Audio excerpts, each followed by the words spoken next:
Hello dear students, കോമക്സ് ട്യൂട്ടോറിയലിൻ്റെ പുതിയൊരു വീഡിയോയിലേക്ക് സ്വാഗതം. Calicut university second semester BCom വിദ്യാർത്ഥികളുടെ ഫിനാൻഷ്യൽ അക്കൗണ്ടിങ്ങിൻ്റെ എക്സാമാണ് 2 ദിവസം കഴിഞ്ഞ് കഴിഞ്ഞാൽ ആരംഭിക്കാൻ പോകുന്നത്. അപ്പോൾ ഫിനാൻഷ്യൽ അക്കൗണ്ടിങ്ങിൽ കഴിഞ്ഞ വർഷങ്ങളിൽ ചോദിച്ചിട്ടുള്ള ക്വസ്റ്റ്യൻസും അതിൻ്റെ ആൻസേഴ്സുമാണ് നമ്മൾ ഈ വീഡിയോയിൽ ഡിസ്കസ് ചെയ്യുന്നത്. അപ്പോൾ അതിൻ്റെ പാർട്ട് 1 ആണ്. അപ്പോൾ നമ്മൾ ഈ വീഡിയോയിൽ ഷോർട്ട് ആൻസർ ക്വസ്റ്റ്യൻസ് ആണ് ഡിസ്കസ് ചെയ്യുന്നത്. അപ്പോൾ നമുക്ക് നേരെ ക്വസ്റ്റ്യനിലേക്ക് കടക്കാം. Second semester CBCSS UG degree examination B Com 2019-22 അഡ്മിഷനാണ് ഫിനാൻഷ്യൽ അക്കൗണ്ടിങ്. അപ്പോൾ 2 മാർക്കിൻ്റെ ക്വസ്റ്റ്യൻ. ഫസ്റ്റ് ക്വസ്റ്റ്യന്, what do you mean by issue of shares at a premium? അപ്പോൾ എന്താണ് issue of shares at premium എന്ന് പറഞ്ഞു കഴിഞ്ഞാൽ, അപ്പോൾ 2 മാർക്കിൻ്റെ ഒരു ആൻസർ എഴുതുമ്പോൾ ഒരു 3-4 ലൈന് മാക്സിമം എഴുതിയാൽ മതി.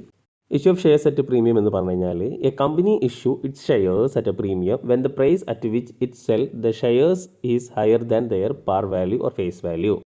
കമ്പനി ഷെയർ ഇഷ്യൂ ചെയ്യുമ്പോൾ ആ ഷെയറിൻ്റെ ഫേസ് വാല്യൂ അല്ലെങ്കിൽ പാർ വാല്യൂവിനേക്കാൾ കൂടുതൽ പ്രൈസിലാണ്, ഹയർ പ്രൈസിലാണ് ഷെയർ ഇഷ്യൂ ചെയ്യുന്നത് എങ്കിൽ ആ ഷെയറിനെയാണ് നമ്മൾ ഷെയർ ഇഷ്യൂഡ് അറ്റ് പ്രീമിയം എന്ന് പറയുന്നത്.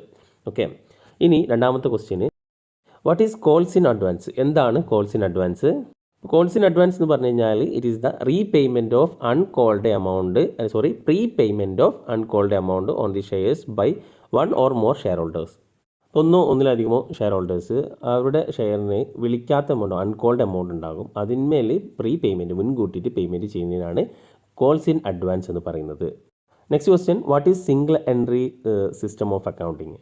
Single entry system of accounting എന്ന് പറയുമ്പോൾ, it is a method of book keeping that recognise only one side of a business transaction, usually consist only a record of cash and personal account with debtors and creditors. അതൊരു book keeping മെത്തേഡാണ്. അത് ബിസിനസ്സിൻ്റെ എല്ലാ ട്രാൻസാക്ഷൻസും എഴുതില്ല, one side transactions മാത്രമേ recognise ചെയ്യുള്ളൂ. കൂടുതലായിട്ടും ക്യാഷ് ഡീലിങ്സ് ഇങ്ങോട്ട് കിട്ടാനുള്ളതും അതേപോലെ അങ്ങോട്ട് കൊടുക്കാനുള്ളവരുടെയും എമൗണ്ടുകൾ മാത്രമേ അതിലെഴുതുണ്ടാവുള്ളൂ. അതുകൊണ്ട് തന്നെ ഈ ഡ്യുവൽ ആസ്പെക്റ്റ് കൺസെപ്റ്റ് ഫോളോ ചെയ്യാത്ത ഒരു അക്കൗണ്ടിങ് സിസ്റ്റമാണ് സിംഗിൾ എൻട്രി അക്കൗണ്ടിങ് സിസ്റ്റം എന്നുള്ളത്. സാധാരണ നമ്മൾ ലോക്കലി ആയിട്ടുള്ള ഷോപ്പുകളിലൊക്കെ ചെയ്യുന്നതാണ്. ഇങ്ങോട്ട് കിട്ടാനുള്ള ആൾക്കാരുടെ എണ്ണവും അങ്ങോട്ട് കൊടുക്കാനുള്ള ആൾക്കാരുടെ എണ്ണവും അല്ല, ഡെപ്റ്റേഴ്സിൻ്റെയും ക്രെഡിറ്റേഴ്സിൻ്റെയും പിന്നെ ക്യാഷ് ട്രാൻസാക്ഷൻസ് മാത്രം എഴുതുന്ന ഒരു ബുക്ക് കീപ്പിംഗ് അക്കൗണ്ടിങ് മെത്തേഡാണ് സിംഗിൾ എൻട്രി സിസ്റ്റം എന്നുള്ളത്. Next question, what is capital reserve? എന്താണ് ക്യാപിറ്റൽ റിസർവ്? പലപ്പോഴും ചോദിക്കുന്നൊരു ക്വസ്റ്റ്യനാണ്, ഇമ്പോർട്ടൻ്റ് ആയിട്ടൊരു ക്വസ്റ്റ്യൻ തന്നെയാണ്. ഇപ്പോൾ ക്യാപിറ്റൽ റിസർവ് എന്ന് പറഞ്ഞു കഴിഞ്ഞാൽ, it's a type of a reserve that created from the capital profit. Capital പ്രോഫിറ്റിൽ നിന്ന് മാറ്റിവെക്കുന്ന അല്ലെങ്കിൽ ക്രിയേറ്റ് ചെയ്യുന്ന ഒരു റിസർവാണ് capital reserve.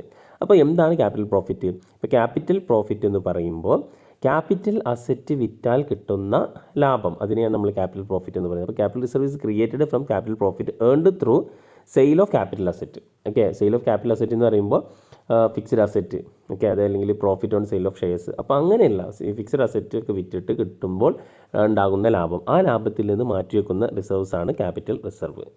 Next question, explain over subscription of shares. Simple ആയിട്ടുള്ള ക്വസ്റ്റ്യൻ ആണ്. ഓവർ സബ്സ്ക്രിപ്ഷൻ എന്ന് പറഞ്ഞു കഴിഞ്ഞാൽ, when the number of application to buy a particular company share is higher than the actual number of shares they have been issued. ഒരു company actually issue ചെയ്ത ഷെയർസിൻ്റെ നമ്പറിനേക്കാൾ കൂടുതൽ പേര് അത് വാങ്ങാൻ വേണ്ടിയിട്ട് തയ്യാറായിരിക്കുന്നു, അതിനെയാണ് നമ്മൾ ഓവർ സബ്സ്ക്രിപ്ഷൻ എന്ന് പറയുന്നത്. അപ്പോൾ എത്രയാണ്, അപ്പോൾ ഫോർ എക്സാമ്പിൾ പറയുകയാണെങ്കിൽ 1000 ഷെയറെ കമ്പനി ഇഷ്യൂ ചെയ്തിട്ടുള്ളൂ എങ്കിൽ 1500 അപ്ലിക്കേഷൻസ് വരാം. 1500 ഷെയർസ് വാങ്ങാൻ വേണ്ടിയിട്ട് അപ്ലിക്കേഷൻ വരുന്നു. അപ്പോൾ നോർമലി ആക്ച്വലി ഇഷ്യൂ ചെയ്തതിനേക്കാൾ കൂടുതൽ അപ്ലിക്കേഷൻസ് വരുന്നതാണ് ഓവർ സബ്സ്ക്രിപ്ഷൻ എന്ന് പറയുന്നത്. ഓക്കെ, ഇനി next question, what do you understand by forfeiture of shares? അപ്പോൾ ഫോർഫീച്ചർ ഓഫ് ഷെയർസ്, ഫോർഫീച്ചർ എന്നുള്ള വേർഡിൻ്റെ അർത്ഥം അറിയാം എല്ലാവർക്കും, ക്യാൻസലേഷൻ ഓഫ് ഷെയർസ് ആണ്. അപ്പോൾ cancellation of shares by issuing companies due to non payment of subscription amount as requested by the issuing company from the share holders. ഒരു company share issue ചെയ്യണമെന്നുണ്ടെങ്കിൽ അതിൻ്റെ subscription amount share holder pay ചെയ്യണം. അപ്പോൾ അങ്ങനെ pay ചെയ്യാത്ത situation വരുമ്പോൾ, due to non payment of subscription amount, അപ്പോൾ company share issue ചെയ്ത് കഴിയുമ്പോൾ കമ്പനിക്ക് ഷെയർ ഹോൾഡേഴ്സ് അതിൻ്റെ സബ്സ്ക്രിപ്ഷൻ എമൗണ്ട് പേ ചെയ്യാത്ത സിറ്റുവേഷൻ വരുമ്പോൾ കമ്പനി എന്ത് ചെയ്യും? ഷെയർ ക്യാൻസൽ ചെയ്യും. അതിനെയാണ് ഫോർഫീച്ചർ ഓഫ് ഷെയർസ് എന്ന് പറയുന്നത്.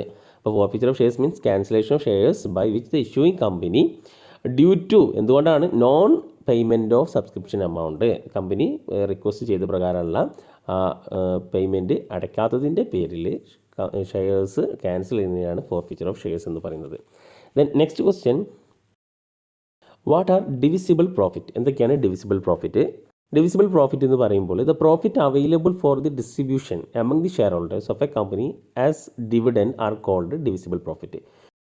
ഒരു കമ്പനിയുടെ ഷെയർ ഹോൾഡേഴ്സിന് ഡിവിഡൻഡ് എന്ന രീതിയിൽ ഡിസ്ട്രിബ്യൂട്ട് ചെയ്യാൻ വേണ്ടി വെച്ചിട്ടുള്ള പ്രോഫിറ്റിനെയാണ് ഡിവിസിബിൾ പ്രോഫിറ്റ് എന്ന് പറയുന്നത്. അപ്പോൾ profit available for the distribution അല്ലേ, പ്രോഫിറ്റ് ഏതൊക്കെ പ്രോഫിറ്റാണ് അവൈലബിൾ ആയിട്ടുള്ളത് ആർക്ക് വേണ്ടിയിട്ട്, ഡിസ്ട്രിബ്യൂട്ട് ചെയ്യാൻ വേണ്ടിയിട്ട് among the share holders of a company as a dividend. Okay, ഇനി next question, what you mean by principle of revenue recognition? IFRSൻ്റെ ഭാഗത്തുള്ള ക്വസ്റ്റ്യൻ ആണ്. അപ്പോൾ റവന്യൂ റെക്കഗ്നീഷൻ എന്ന് പറഞ്ഞു കഴിഞ്ഞാൽ according to the principles revenue are recognised. Revenue എപ്പോഴാണ് recognised ചെയ്യുക? When they are realised or realisable and R earned no matter when cash is received. അപ്പോൾ ക്യാഷ് കിട്ടിയാലും കിട്ടിയിട്ടില്ലെങ്കിലും ആ ഒരു പർട്ടിക്കുലർ എമൗണ്ട് അല്ലെങ്കിൽ റവന്യൂ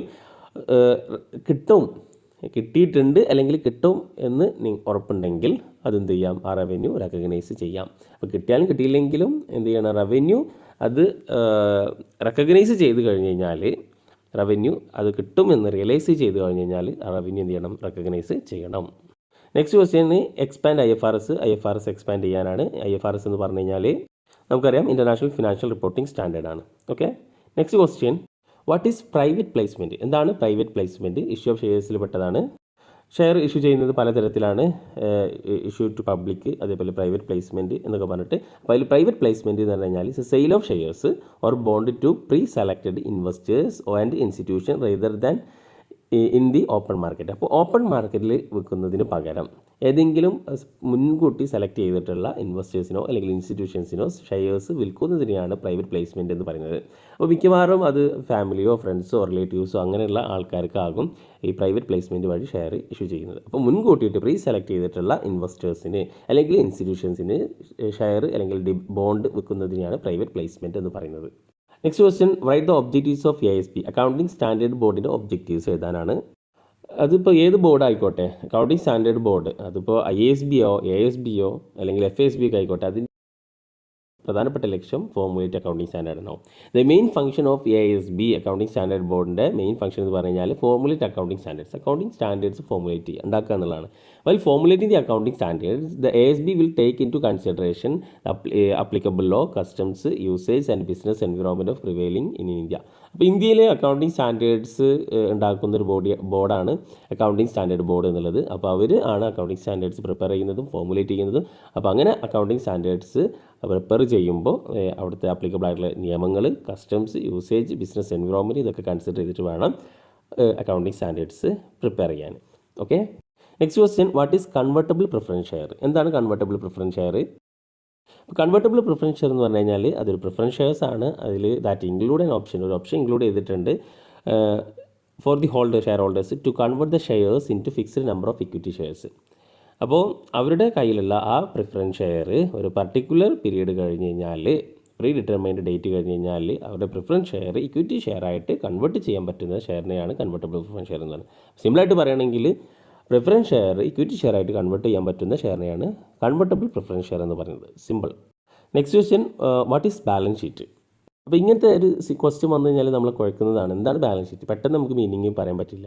അപ്പോൾ അങ്ങനെയുള്ള കാര്യങ്ങളൊക്കെ ഒന്ന് മനസ്സിലാക്കിയിട്ട് പോയി കഴിഞ്ഞാൽ ആൻസർ സിമ്പിളായിട്ട് എഴുതാം. ബാലൻസ് ഷീറ്റ് എന്ന് പറഞ്ഞു കഴിഞ്ഞാൽ ഒരു ഫിനാൻഷ്യൽ സ്റ്റേറ്റ്മെൻ്റ് ആണ്. അത് റിപ്പോർട്ട് ചെയ്യുന്നത് എന്താണ്? Companies asset, liability and share holders equity. അപ്പോൾ ഒരു കമ്പനിയുടെ asset, liability, share holders equity കാണിക്കുന്ന ഒരു ഫിനാൻഷ്യൽ സ്റ്റേറ്റ്മെൻറ്റ് റിപ്പോർട്ടാണ് ബാലൻസ് ഷീറ്റ് എന്നുള്ളത്. Next question, what is pro rata allotment? ഇപ്പോൾ പ്രൊറാട്ട അലോട്ട്മെൻറ്റ് അത് നമ്മൾ എക്സ്പാൻഡ് ചെയ്ത് പറയണമെങ്കിൽ പ്രൊപ്പോർഷനേറ്റ് അലോട്ട്മെൻറ്റ് എന്നാണ്. Pro rata allotment refers the allotment of shares in proportion of shares applied for. അപ്പോൾ ഷെയർ അപ്ലൈ ചെയ്തവർക്ക് ഒരു പ്രൊപ്പോർഷനായിട്ട് ഷെയർ അലോട്ട് ചെയ്ത് കൊടുക്കുന്നതിനാണ് പ്രൊറാട്ട അലോട്ട്മെൻറ്റ് എന്ന് പറയുന്നത്. അപ്പോൾ when a company makes pro rata allotment, ഒരു കമ്പനി പ്രൊറാട്ട അലോട്ട്മെൻറ്റ് എപ്പോഴാണ് മേക്ക് ചെയ്യുക, എപ്പോഴാണ് അത് തയ്യാറാക്കുക എന്നുള്ളതെന്ന് വെച്ചാൽ it adjust the excess money received at the time of application firstly toward the allotment and then toward calls. അപ്പോൾ അത് നമ്മൾ എന്ത് ചെയ്യും, അഡ്ജസ്റ്റ് ചെയ്യും. പ്രൊറാട്ട അലോട്ട്മെൻറ്റ് വഴി നമ്മൾ ഇപ്പോൾ ഫോർ എക്സാമ്പിൾ ഒരുപാട് ആപ്ലിക്കേഷൻസ് റിസീവ് ചെയ്തു എന്ന് വിചാരിക്കുക.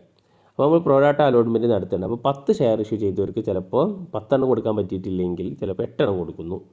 ഓക്കെ, അപ്പോൾ അങ്ങനെ ആ എക്സസ് ആയിട്ടുള്ള മണി ആപ്ലിക്കേഷൻ മണിയിലേക്കോ അല്ലെങ്കിൽ അലോട്ട്മെൻറ്റിലോ കോൾ മണിയിലേക്കോ എന്ത് ചെയ്യുന്നു, അഡ്ജസ്റ്റ് ചെയ്യുന്നു. അപ്പോൾ പ്രൊപ്പോർഷനേറ്റ് ആയിട്ട് അലോട്ട് ചെയ്യുക. ഷെയർ ഇഷ്യൂ ചെയ്ത് അല്ലെങ്കിൽ ഷെയറിന് അപ്ലൈ ചെയ്തിട്ടുള്ള എല്ലാവർക്കും ഷെയർ ഒരു പ്രൊപ്പോർഷനായിട്ടായിട്ട് അപ്ലൈ ചെയ്യുക. അപ്പോൾ ഫോർ എക്സാമ്പിൾ പറയുകയാണെങ്കിൽ 10,000 ഷെയർ ഇഷ്യൂ ചെയ്തിട്ടുള്ളൂ. ഫോർ എക്സാമ്പിൾ 15,000 അപ്ലിക്കൻസ് വന്നു. അപ്പോൾ 5,000 എക്സ്ട്രാ വന്നുള്ളതാണ്. അപ്പോൾ എന്ത് ചെയ്യുന്നു, 15 അപ്ലൈ ചെയ്തവർക്ക് എന്ത് ചെയ്യുക, 10 കൊടുക്കുക അല്ലേ. അപ്പോൾ അങ്ങനെ ഒരു പ്രൊപ്പോർഷനേറ്റ് വെച്ചിട്ട് ഷെയർ ഇഷ്യൂ ചെയ്യുന്നതാണ് പ്രൊറോട്ട അലോട്ട്മെൻറ്റ് എന്ന് പറയുന്നത്. Next question, what is bearer debenture? അപ്പോൾ ബിയറർ ഡിബെഞ്ചർ എന്ന് പറഞ്ഞാൽ debenture which can be transferred by way of delivery. അപ്പോൾ ഒരു ജസ്റ്റ് നമ്മൾ ഡെലിവറിയിലൂടെ മറ്റൊരാൾക്ക് കൊടുക്കുന്നതിലൂടെ എന്ത് ചെയ്യാം, ഡിബെഞ്ചർ ട്രാൻസ്ഫർ ചെയ്യാം. Company does not keep any record of the debenture holders. Company എന്ത് ചെയ്യില്ല, ഡിബെഞ്ചർ ഹോൾഡേഴ്സിൻ്റെ റെക്കോർഡൊന്നും കീപ്പ് ചെയ്യില്ല. ഫോർ എക്സാമ്പിൾ പറയുകയാണെങ്കിൽ ഇപ്പോൾ കമ്പനി ഡിബെഞ്ചർ ഇഷ്യൂ ചെയ്തു. അപ്പോൾ അത് രജിസ്റ്റേർഡ് ഡിബെഞ്ചർ ആണെന്നുണ്ടെങ്കിൽ കമ്പനിയുടെ കമ്പനിയുടെ റെക്കോർഡ്സിൽ എന്ത് ചെയ്യുന്നു, ആ ഡിബെഞ്ചർ ഹോൾഡേഴ്സിൻ്റെ പേര് എഴുതുന്നു. ഡിബെഞ്ചർ ഹോൾഡേഴ്സിന് ആ ഡിബെഞ്ചർ മറ്റൊരാൾക്ക് ഡെലിവറി ചെയ്യണമെന്നുണ്ടെങ്കിൽ കമ്പനിയുടെ പെർമിഷൻ വേണം. കാരണം കമ്പനിയുടെ റെക്കോർഡ്സിൽ അത് എഴുതിയിട്ടുണ്ട്. അപ്പോൾ കമ്പനി മുഖാന്തരമാണ് അത് ഡെലിവറി ചെയ്യാൻ പറ്റുള്ളൂ, ഒരാൾക്ക് അത് കൊടുക്കാൻ പറ്റുള്ളൂ, എക്സ്ചേഞ്ച് ചെയ്യാൻ പറ്റുള്ളൂ. എന്നാൽ ബിയറർ ഡിബെഞ്ചറിൻ്റെ കേസിൽ കമ്പനി ആ റെക്കോർഡൊന്നും കീപ്പ് ചെയ്യണില്ല. ജസ്റ്റ് അതെന്ത് ചെയ്യാം, എപ്പോൾ വേണമെന്നുണ്ടെങ്കിലും ആ ഡിബെഞ്ചർ ഹോൾഡേഴ്സിന് മറ്റൊരാൾക്ക് അത് ഡെലിവറി ചെയ്യാം, അതെന്ത് ചെയ്യാം, എക്സ്ചേഞ്ച് ഒക്കെ ചെയ്യാം. അപ്പോൾ അത്തരം ഡിബെഞ്ചറിനെയാണ് ബിയറർ ഡിബെഞ്ചർ എന്ന് പറയുന്നത്. ഓക്കെ, അപ്പോൾ ഇതാണ് കഴിഞ്ഞ വർഷം ചോദിച്ചിട്ടുള്ള 2 മാർക്കിൻ്റെ ക്വസ്റ്റ്യൻസ്. അപ്പോൾ ഇനി നമ്മൾ നെക്സ്റ്റ് വീഡിയോയിൽ മറ്റ് ഷോർട്ട് ആൻസറും അതേപോലെ എസ്സേ ക്വസ്റ്റ്യൻസൊക്കെ ഡിസ്കസ് ചെയ്യുന്നതായിരിക്കും. Thank you for watching. അപ്പോൾ കൂടുതൽ വീഡിയോസ് നിങ്ങൾക്ക് വേണമെന്നുണ്ടെങ്കിൽ നിങ്ങളൊന്നും എന്ത് ചെയ്യുക, കമൻ്റായിട്ട് രേഖപ്പെടുത്തുക.